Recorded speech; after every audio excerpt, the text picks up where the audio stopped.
নমস্কাৰ কি খবৰ মই নিৰঞ্জন বৰা মোৰ ইউটিউব চেনেল নিৰঞ্জন বৰালৈ আপোনালোক সকলোকে পুনৰবাৰ স্বাগতম জনাইছো ভয়েসটো একেবাৰে ভাল নহয় একেবাৰে স্বাস্থ্যৰ অৱস্থা একেবাৰে বেয়া তথাপিও আপডেটটো দিবলৈ চেষ্টা কৰিছো আপোনালোকে এটো এডজাস্ট কৰি ল'ব সাউন্ডটো অলপ বঢ়াই ল'ব মাতটো লগত ইমান লাগি নাথাকিব জাস্ট যেটো আপডেট পাব লাগে হেতু কথা ধ্যান দিব টেৰিটৰিয়েল আৰ্মি ইণ্ডিয়ান আৰ্মি অন্য এটা বিভাগ হ'ল টেৰিটৰিয়েল আৰ্মি ভাল চাকৰি আপোনালোকৰ সম্পূৰ্ণ পাৰ্মানেন্ট জব হয় গোটেইখিনি সিলেকশন প্ৰসেস কোৱালিফিকেশন গোটেইখিনি A to Z বুজাই দিম আপোনালোকক এইজ গোটেইখিনি বুজাই দিম কিন্তু তাৰ ৰেলি কেতিয়া অনুষ্ঠিত হ'ব 2025 ত হেখিনি কথাও কম অফিচিয়ালি নটিফিকেশন আহি গৈছে কিছুমান জোনৰ কাৰণে আমাৰ অসমৰ কাৰণে কোড হ'ব কোনটো জোনৰ আন্ডাৰত আমাৰ অসমৰ পৰে গোটেইখিনি কথা বুজাই দিম আপোনালোকৰ ভিডিঅটো হেকলৈকে চাব এবাৰ কোড হোৱাৰ চান্স আছে কেতিয়া হোৱাৰ চান্স আছে গোটেইখিনি কথা বুজাই দিম আপোনালোকে এতিয়া পৰাই ভালদৰে প্ৰিপাৰেচন কৰিব লাগিব তেতিয়াহে যদি চাকৰি ল'ব বিচাৰিছে আজিকালি গম পাই কিমান লাখ লাখ ক্যান্ডিডেট নিবনুৱা কিমান সংখ্যা বাঢ়ি গৈছে বহুত কম্পিটিশন হৈ গ'ল আগৰ যুগ নাই আৰ্মিত দৌৰ মাৰি মেডিকেল পাছ কৰি চাকৰি পাম বুলি ভাবিলে নহ'ব পঢ়াটো লাগিব লাগিব ফিজিকেলটো ভাল লাগিব লাগিব টেৰিটৰিয়েল আৰ্মিত গম পাই 500টা 300টা এনেকৈ দি দিয়ে তাৰ পিছত তেওঁলোকৰ মনৰ ইচ্ছা মতে ফাৰ্ষ্টত যিখিনি গ্ৰুপ থাকিব তেওঁলোককে ৰখাই আহি কাৰণে ভালদৰে প্ৰিপাৰেচন কৰিব লাগিব ভিডিঅ'টো হেকলৈকে চাব ভিডিঅ'টো আৰম্ভ কৰাৰ আগতে এটা ৰিকুৱেষ্ট কৰিছো মোৰ ইউটিউব চেনেলটো যদি এতিয়ালৈ সাবস্ক্ৰাইব কৰি ৰাখিছে তেন্তে বহুত বহুত ধন্যবাদ আৰু যদি এতিয়াও সাবস্ক্ৰাইব কৰি ৰখা নাই তেন্তে সাবস্ক্ৰাইব কৰি কাষতে যেটো বেল আইকন আছে ন বেল আইকনটো প্ৰেছ কৰি ৰাখিব তেতিয়া মই এনেধৰণৰ আৰ্মি হওক যিকোনো চৰকাৰী চাকৰি লাগে ভাৰত চৰকাৰৰ লগত অসম চৰকাৰ যিকোনো আপডেট দিলে যাতে প্ৰতিটো নটিফিকেশন পাও আৰু প্ৰতিটো ইনফৰমেশন পায় আগন্তুক দিনত যদি 18 বছৰ হৈ গৈছে বা চাকৰিৰ কাৰণে যদি লাগি আছে বা প্ৰিপাৰেচন যদি কৰিম বুলি ভাবিছে চেনেলটো সাবস্ক্ৰাইব কৰি ৰাখিব তেতিয়া মই ভিডিঅ' দিলে নটিফিকেশন পাব কন্টিনিউ ভিডিঅ'খিনি চাই যেতিয়া যি পোষ্ট ওলাই এপ্লাই কৰিব লাগিব ইন্টাৰভিউ দিব লাগিব আপোনালোকৰ চেষ্টা কৰিব জাস্ট মই খালি আপোনালোক খবৰবিলাক দি থাকো সেইকাৰণে চেনেলটো সাবস্ক্ৰাইব কৰি ৰাখিব আহক এতিয়া ভিডিঅ'টো আৰম্ভ কৰো প্ৰথমতে বয়সটো কথা কৈছো টেৰিটৰিয়েল আৰ্মিত যাবলৈ হলে মিনিমাম 18 বছৰ হ'ব লাগিব যিসকলে হাই সেকেন্ডাৰী মেট্ৰিক পাছ কৰিছে তেওঁলোকে মেট্ৰিক পাছ কৰিলে হ'ব 18 বছৰ হ'ব লাগিব 17.5 পৰা নোৱাৰিব ইণ্ডিয়ান আৰ্মি অগ্নিবীৰৰ নিচিনা ইয়াত সম্পূৰ্ণ 18 বছৰ হ'ব লাগিব 18 বছৰৰ পৰা আৰু যদি বেলেগ চাকৰিৰ কাৰণে বয়স পাৰ হৈ গৈছে ডিফেন্সত যোৱাৰ বহুত যদি ইচ্ছা আছিলে SSCGD আৰ্মি বা চাকৰি পুলিচত মাৰি যদি ভাগৰি গৈছে তেন্তে টেৰিটৰিয়েল আৰ্মিত আপোনালোকে যাব পাৰিব আৰু কোনো ধৰণৰ এপ্লাই নকৰাকে ডাইৰেক্ট দৌৰিবলৈ যাব পাৰিব গোটেইখিনি কথা কৈ আছে ভিডিঅ'তে দেখুৱাই যাম বয়সটো 18 বছৰৰ পৰা 42 বছৰলৈকে এপ্লাই কৰিব পাৰিব ইয়াত কাষ্টৰ সিস্টেম নাই সকলো 18 বছৰৰ পৰা 42 বছৰলৈকে এপ্লাই কৰিব পাৰিব তাৰ পিছত আহিলে হাইটটো মোস্ট ইম্পৰ্টেন্ট হাইট থাকিব লাগিব আপুনি হাইটটো হলেহে আগৰ ষ্টেপলৈ যাব পাৰিব হাইটটো হল 157 সেন্টিমিটাৰ আমাৰ অসমৰ কাৰণে আৰু বহুতে হয়তো নহয় বুলি ক'ব কিয় গম পাইনে all India territorial army height লাগে 160 সেন্টিমিটাৰ 160 সেন্টিমিটাৰ হাইট লাগে কিন্তু আমাৰ অসমখন যেহেতু নৰ্থ ইষ্টাৰ্ণ হিল মেন মানে হিল এৰিয়া হয় পাহাৰ পৰ্বত যেটো আছে কাৰণ আমাৰ অসমৰ লৰা হলে হাইটটো 157 সেন্টিমিটাৰ হাইট হলে হৈ যাব সকলো কাষ্টৰ সকলো লৰাৰ কাৰণে হৈ যাব কোনো ধৰণৰ ইয়া টেনচন ল'ব নালাগে 160 নহলেও চলি যাব তাৰ পিছত আহিলে এপ্লাই কৰিব লাগিব নে নালাগে চাওক টেৰিটৰিয়েল আৰ্মি কোনো ধৰণৰ এপ্লাই কৰিব নালাগে অনলাইন মাধ্যমত হওক অফলাইন মাধ্যমত হওক এপ্লাই কৰিব নালাগে আপোনাৰ যিখিনি কোৱালিফিকেশন আছে যিখিনি সাৰ্টিফিকেট A to Z মই আগত অলৰেডি ভিডিঅ' বনাইছো আপোনালোকে নাই পঢ়িলে মই এতিয়া ভিডিঅ' আকৌ ষ্টাৰ্ট কৰি দিম যেটো 2025 ৰ সোনকালে হ'ব ন ৰেলিটো এইটোত খালি সিলেকশন প্ৰসেস কেতিয়া মানে হোৱা চান্স আছে এইখিনি কথা বুজাই লৈছো ডকুমেন্টখিনি ৰেডি কৰি ডাইৰেক্ট আপোনালোকে প্ৰেক্টিছ কৰি ডাইৰেক্ট খালি যিদিনা হয় যোনটো ডেটত মাতে যিটো টাইমত মানে তাত পাবগে লাগে বহুত লাখ হাজাৰ হাজাৰ ল'ৰা যায় তাত গৈ আপোনালোকে পাৰ্টিসিপেট কৰিব পাৰিব দৌৰ মাৰিব পাৰিব দৌৰটো ভাল লাগিব আপোনালোকৰ কোনো ধৰণৰ অনলাইন অফলাইন এপ্লাই কৰিব নালাগে তাৰ পিছতে আহিলে সিলেকশন প্ৰসেসটো সব আৰ্মিটো দৌৰটো কথা গম পায় সকলোৱে 1600 মিটাৰ দৌৰিব লাগিব তাত কোনো ধৰণৰ সিস্টেম নাই 1600 মিটাৰ দৌৰিব লাগিব টাইমিং থাকিব 5 মিনিট 45 সেকেন্ড তোমালোকে যদি 5 মিনিট 30 সেকেন্ডৰ আগত যদি সোমাব পাৰা তেতিয়া এক্সেলেন্ট হ'ব 60 ভিতৰত 60 নম্বৰ পাবা আৰু যদি 5 মিনিট 45 ভিতৰত যদি সোমোৱা তেতিয়া ধুনীয়াকৈ 48 নম্বৰ পাবলৈ সক্ষম হ'বা তাৰ পিছত 9 ফুট এটা লং জাম্প থাকিব 9 ফুট জাম্পটো মাৰি জাস্ট পাৰ হ'লে গাঁতটা খালি থাকে তাৰ জিগজাগ বেলেন্স থাকিব 20 ফুট মান দীঘল এটা বেকাদুকি ৰাস্তা কাঠৰে হওক লোহাৰে হওক বনাই থোৱা থাকিব সেইটো জাস্ট খুচকাৰি পাৰ হৈ দিলে হ'ল তাত কোনো ধৰণৰ মাৰ্ক নাথাকে সেইটো জাস্ট কোৱালিফাই কৰিব লাগে তাৰ পিছত আহিলে বিম যিটো আমি শাইনিং এনেকৈ মাৰো ন যিসকলে জানেতো জানি নজনা সকলৰ কথা কৈছো শাইনিংটো 10 বাৰ মাৰিব লাগিব এক্সেলেন্ট হ'বলৈ হলে 40 10 বাৰ মাৰিব লাগিব আৰু মিনিমাম 6 বাৰ মাৰিলে পাছ কৰিবা 6 বাৰ যদি মাৰিব পাৰা তেতিয়া 16 নম্বৰ এটা পায় নেকি 16 নম্বৰ পাই পাছ কৰিবা যি মানে 6 বাৰ 7 বাৰ 8 বাৰ 9 বাৰ 10 বাৰ যিমানে মাৰি থাকে মিনিমাম 10 বাৰ যদি বেছি 10 বাৰতকৈ মাৰিব পাৰিলে 40 পাবলৈ সক্ষম হ'ব এইটোতো এক্সিডেণ্ট মাৰিব লাগিব ৰানিং নহ'লে তেতিয়াহে নাম আহিব তোমালোকৰ তাৰ পিছতে আহিলে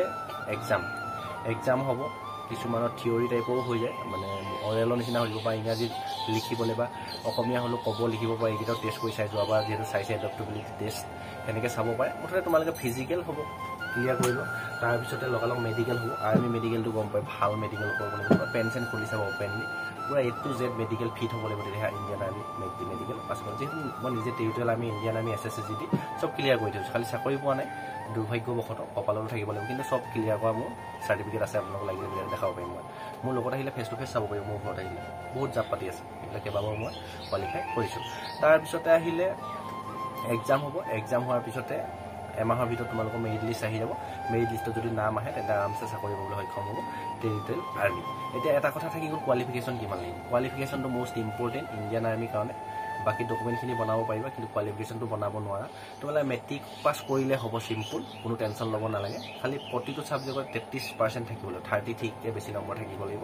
আৰু যদি GD পোষ্টত যাবলৈ হয় 45% মানে ছেকেণ্ড ডিভিজন 45% মানে ছেকেণ্ড ডিভিজন থাকিবই লাগিব তেতিয়াহে GD কনষ্টেবল তোমালোকে ইণ্টাৰভিউ দিবলৈ যাব পাৰিবা বা দৌৰ মাৰিবলৈ যাব পাৰিবা আৰু এতিয়া বহুতৰ প্ৰশ্ন হ'ল যে মোৰ যদি 45 ছেকেণ্ড ডিভিজন যদি নাই তেতিয়াহ'লে কি হ'ব তেতিয়া মই নোৱাৰিম পাৰিবা তোমালোকে যদি ট্ৰেডমেনৰ পোষ্ট আহে ট্ৰেডমেনৰ যদি পোষ্ট আহে তেতিয়া চিম্পুল মেট্ৰিক পাছ কৰিলে এপ্লাই কৰিব পাৰিবা কিন্তু ছেকেণ্ড ডিভিজন থাৰ্ড ডিভিজনটো পাৰিবা কিন্তু প্ৰতিটো ছাবজেক্টত 33 নম্বৰটো মষ্ট ইম্পৰ্টেণ্ট গেপ চেপছ নোপোৱাকৈ 33 নম্বৰ থাকিব লাগিব তোমালোকৰ তেতিয়াহে পাছ কৰিবা মানে ইণ্টাৰভিউ দিবলৈ পাবা দৌৰ মাৰিবলৈ পাবা সেইটো কথা কিন্তু মনত ৰাখিবা আৰু এটা পোষ্ট থাকে ক্লাৰ্কত যাবলৈ হ'লে টেৰিটৰিয়েল আৰ্মি য'ত নেকি মই দিম বুলি ভাবিছোঁ এইবাৰ যদি আহে যিহেতু বেলেগ চাকৰি প্ৰায় বয়স শেষ হৈ গৈছে ন ৰানিঙো ইমান বেয়া নহয় মোৰ ঠিকে আছে ৰানিং ফাৰ্ষ্ট ডিভিজন থাকিব লাগিব হাই ছেকেণ্ডেৰী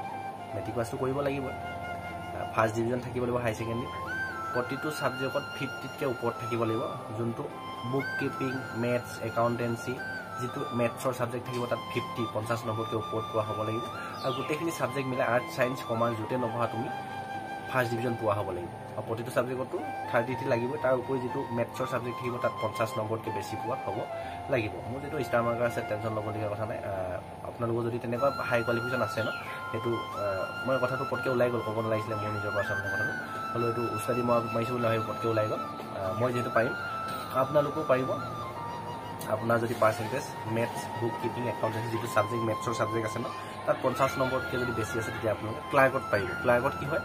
জাষ্ট ফিজিকেল এক্সাম আৰু মেডিকেল কোৱালিফাই কৰিলে হ'ল খুব কম কেণ্ডিডেট থাকে চাকৰি পোৱাৰ চান্সটো বেছি থাকে মানে GDত বহুত যায় ন বহুত কেণ্ডিডেট থাকে ক্লাৰ্কৰ পুজিলে সেই ফাৰ্ষ্ট ডিভিজন বহুতো নাথাকে আৰ্মিত যাবলৈ থকা বা 50% নাথাকে মেথছ বুক কিপিং একাউণ্টেঞ্চি যিটো ছাবজেক্ট থাকিব সেইটো নাথাকে সেইকাৰণে আপোনালোকৰ চান্স বেছি হ'ব আৰু মেডিকেল ভাল হ'ব ফিজিকেলটো ভাল পূৰা এক্সামো ইমান বেয়া নহয় এক্সামো ভালদৰে প্ৰিপেৰেশ্যন কৰিব লাগিব তেতিয়াহে ইণ্ডিয়ান আৰ্মি টেৰিটৰিয়েল আৰ্মিত চাকৰি পাবলৈ সক্ষম হ'ব এতিয়া লাষ্টত শেষৰটো হ'ল আৰু এটা কথা কৈ দিছোঁ ভাল ৰানিং কৰিব লাগিব সকলো ফালৰ পৰা এক্সপাৰ্ট হ'ব লাগিব পূৰা স্মাৰ্ট হ'ব লাগিব মানে ভাল ফিজিকেল ভাল মেডিকেল এক্সামৰ বা যিটো ভাইবা লওক পূৰা টেলেণ্ট হ'ব লাগিব টেলেণ্টেড পূৰা স্মাৰ্টলি হ'ব লাগিব পূৰা মানে সাহসী হ'ব লাগিব তেখেতক যুঁজ দেখাব লাগিব পূৰা ষ্ট্ৰং দেখাব তেতিয়াহে চাকৰি পাব পাৰিবা টেৰিটৰিয়েল আৰ্মি কথা হ'ল এতিয়া কেতিয়া অনুষ্ঠিত হ'ব আৰু 3টা ঠাইতে যিহেতু আমাৰ অসমৰ অনুষ্ঠিত হয় যোৱাবাৰ ডিব্ৰুগড় চাবুৱাত হৈছিলে আৰু মিনি ষ্টেডিয়ামত আৰু শিলচৰ মাচিমপুৰত হৈছিলে মাচিমপুৰত নে ক'ত হৈছিলে আৰু এটা জেগাত হৈছিলে মই দিছিলোঁ য'ত নেকি যোৱাবাৰ নহয় বহুত দিনতে হৈছিলে 19 মানতে তেজপুৰ চলোৱা তেজপুৰ ঠাকুৰবাৰীত হৈছিলে বহুত হাজাৰ ল'ৰাৰ ভিতৰত পাছ কৰিছিলোঁ কিন্তু ফাইনেল চিলেকশ্যন নহ'লগৈ এক্সামৰ হয়তো মাৰ্ক কমিলে আছে সেইকাৰণে নাপালোঁ চলমৰাটো কোৱালিফাই কৰিছোঁ মই 18 নে 19 আছিলে আৰু তেজপুৰ ঠাকুৰবাৰীটো মই ফিজিকেল মেডিকেল চব ক্লিয়াৰ কৰিছোঁ বহুত হাজাৰ ল'ৰা কোনোবা যদি কেণ্ডিডেট জড়িত আছে কমেণ্ট কৰিব হয় নে নহয় তাত মই কোৱালিফাই কৰিছিলোঁ বাকী ইণ্ডিয়ান আৰ্মিটো 3বাৰে কোৱালিফাই কৰিছোঁ GDত ট্ৰেডমেনো দিবলৈ নাপালোঁগৈ বয়স শেষ হৈ থাকিলে কিন্তু চাকৰি নাপালোঁ বা SSCGD বহুতখিনি যদি আগৰ পৰা ভিডিঅ' চাই আছে গম পাই ইমানখিনি মোৰ কথা কৈ নাথাকোঁ সেইকাৰণে ভালদৰে তোমালোকে এতিয়া হোৱা চান্স আছে নৱেম্বৰ ডিচেম্বৰত হোৱা চান্স আছে এতিয়াৰ পৰা এতিয়া আগষ্ট ছেপ্টেম্বৰ অক্টোবৰ নৱেম্বৰ ডিচেম্বৰ 4 মাহ ভালদৰে দৌৰিব লাগিব ভালদৰে খোৱা বোৱা কৰিবলৈ বেয়া বস্তু টোটেলি এৰিব লাগিব মেডিকেল প্ৰব্লেম আহি যাব বা কিছুমানে চিখৰিও খাই দৌৰিব পাৰে দাঁত চাত বেয়া হ'লেতো আৰ্মিত নল'ব গম পাইছে মানে খোৱা বোৱা এতিয়াৰ পৰা ঠিক কৰিব লাগিব পূৰা ফিজিকেল ফিট হৈ থাকিবলৈ পূৰা ৰানিং ঘূৰা হ'ব লাগিব টেৰিটৰিয়েল আৰ্মি পাছ কৰিবলৈ ভাল বহুত যিহেতু ল'ৰা কেণ্ডিডেট হয় কোনো এপ্লাই কৰিব যিহেতু নালাগে আৰু এটা কথা থাকি গ'ল ইয়াত কোনো ধৰণৰ ছোৱালী যাব নোৱাৰিব অনলি ল'ৰাইহে পায় টেৰিটৰিয়েল আৰ্মি আৰু কোনো অগ্নিবীৰ চাকৰি নহয় সম্পূৰ্ণ পাৰ্মানেণ্ট চাকৰি হয় টেনশ্যন ল'ব নালাগে ইণ্ডিয়ান আৰ্মি যদি টেৰিটৰিয়েল আৰ্মিত সোমাব পৰা তোমালোকে টাইগাৰ বনিব টাইগাৰ বাঘ যিটো খুব কম কেণ্ডিডেটে ৰানিঙতে পাছ কৰে। এইখিনি গোটেইখিনি কথা বুজাই দিলোঁ। কোনে কোনে দিম বুলি যুঁজ আছে তেৰিটোল আমি তলত কমেণ্ট কৰিবা। চেনেলটো ছাবস্ক্ৰাইব কৰি ৰাখিব। হোৱাটছআপ গ্ৰুপৰ লিংক, টেলিগ্ৰাম চেনেলৰ লিংক, ইনষ্টা আইডি, ফেচবুক পেজৰ লিংক গোটেইখিনি দিয়া আছে। মোৰ লগত জড়িত হৈ থাকিব বিচাৰিলে ছাবস্ক্ৰাইব ফ'ল' কৰি ল'বা। এইখিনি আৰু আজি ভিডিঅ'ৰ পৰা ইমানতে বিদায় লৈছোঁ। নেক্সট ডকুমেণ্টৰ ওপৰত, মেডিকেল টেষ্টৰ ওপৰত বা ফিজিকেলৰ ওপৰত কিহৰ ওপৰত ভিডিঅ' লাগে কমেণ্ট কৰিবলৈ নাপাম। এতিয়াৰপৰাই ডকুমেণ্টখিনি ৰেডি কৰিব লাগিব, তেতিয়াহে তোমালোকে কোৱালিফাই হ'বগৈ পাৰিবা নেক্সট ষ্টেপত। যদি কোৱালিফিকেশ্যন হাইট চাইজ তোমালোকৰ যদি ফিট আছে, মানে কোৱালিফিকেশ্যন যদি মিলি আছে, সকলোকে শ্বেয়াৰ কৰি দিবা। ধন্যবাদ।